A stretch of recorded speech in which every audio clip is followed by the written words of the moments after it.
माता लक्ष्मीचे वाहन घुबड कसे बनले? सृष्टीच्या प्रारंभी जेव्हा सर्व देवी देवता आपली वाहने निवडत होते, तेव्हा सर्व पशुपक्ष्यांमध्ये मोठी उत्सुकता निर्माण झाली. प्रत्येकाला वाटत होते की आपण एखाद्या देवतेचे वाहन बनावे, जेणेकरून आपल्याला समाजात मान मिळेल. जेव्हा माता लक्ष्मीची वेळ आली, तेव्हा सर्व प्राणी त्यांच्यासमोर उभे राहिले. माता लक्ष्मीने एक अट ठेवली.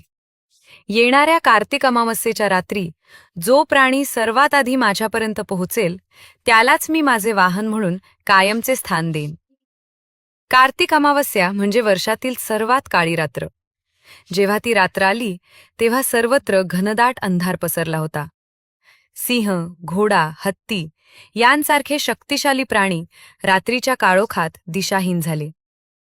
त्यांना अंधारात काहीच दिसत नसल्यामुळे ते जिथल्या तिथे थांबले किंवा झोपी गेले. घुबड हा असा प्राणी आहे ज्याला रात्रीच्या अंधारात अतिशय स्पष्ट दिसते. त्यानं या संधीचा फायदा घेतला. अंधाराला न घाबरता तो वेगानं उडत निघाला आणि माता लक्ष्मी जिथे अवतरणार होत्या तिथे सर्वात आधी पोहोचला. जेव्हा माता लक्ष्मी पृथ्वीवर आल्या, तेव्हा त्यांनी पाहिले की केवळ घुबडच त्यांची वाट पाहत तिथे उपस्थित आहे. घुबडाची ती एकाग्रता, तत्परता आणि अंधारातही मार्ग शोधण्याची जिद्द पाहून लक्ष्मी प्रसन्न झाली. त्यांनी घुबडाला आलिंगन दिले आणि सांगितले, आजपासून तू माझे अधिकृत वाहन असशील.